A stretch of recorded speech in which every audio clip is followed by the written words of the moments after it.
Well, as we've been seeing, parts of Texas are already experiencing Hurricane Harvey's impact. Tropical storm strength winds have reached parts of the Texas coast. Take a look at that. And the gusts are only expected to strengthen. And once that happens, officials say stay indoors. Meanwhile, some coastal cities have been issuing mandatory evacuations. People are being encouraged to take shelter and stay off the roads. Dr. Michael Brennan is chief hurricane specialist at the National Hurricane Center. He joins us now from Miami. So our first question is, where is this storm headed and when? Break down the timing for us, please. 75 miles east-southeast of Corpus Christi, Texas. It's moving off to the northwest at about 10 miles per hour. So we expect the core of Harvey, where we have those major hurricane 120-mile-per-hour winds, to reach the coast of Middle Texas coast sometime tonight or early Saturday morning. So that's going to bring the core of the hurricane on shore, and that is extremely dangerous conditions in that region. Michael, this is being compared to Hurricane Ike that hit Texas back in 2008. Explain that comparison and why that might concern us. Well, every hurricane is different. We try to not get in the comparison realm here because every hurricane has its own unique hazards. What Harvey has that's unique for it is that it has three distinct life-threatening hazards. It has this core of very strong winds that have the potential to be life-threatening and damaging on their own when that eye wall moves ashore later tonight. But there's also the storm surge hazard, where we're going to see 6 to 12 feet of inundation or flooding above ground level with the center as it moves on shore, basically anywhere between the north entrance of the Padre Island National Seashore and Sargent, Texas. That's where we're most concerned about the storm surge flooding hazard. So that's life-threatening storm surge for anybody who's in a low-lying area or a storm surge prone area in that part of the Texas coast.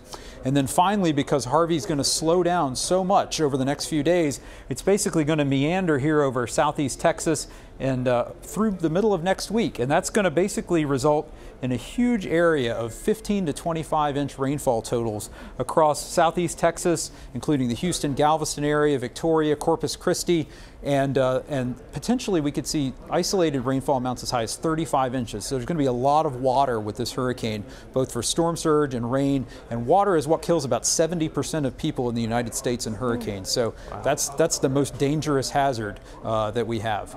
So you talked about rainfall, the risks, the threat of storm surge. We've also heard about the threat of tornadoes. Can you tell us about that?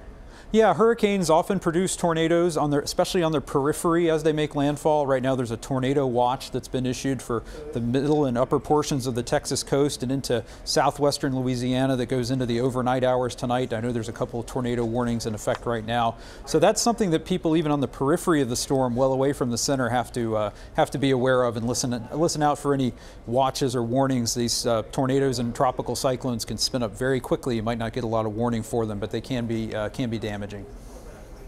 You might not be able to answer this, but what concerns you more? The initial impact here in the next many hours, or the fact that this rain could just continue for days and days? In other words, will we not really know the damage for maybe 48 or 72 hours, or will you have a good sense by tomorrow morning how bad this was?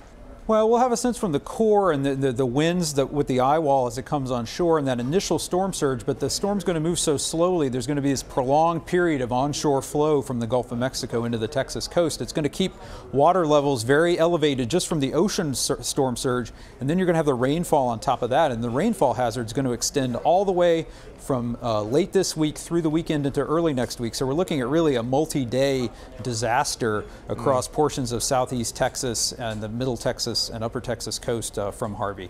Dr. Brennan, since you're a hurricane specialist, I imagine you've been following hurricanes for several years. What are some trends that you've seen in terms of the number and intensity of hurricanes that have hit the United States?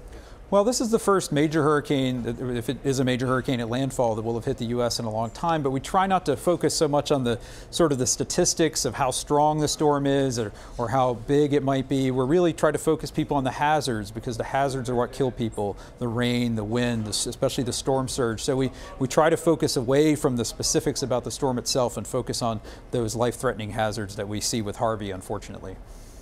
Hopefully people will stay safe during Hurricane Harvey. Dr. Michael Brennan, thank you for joining us.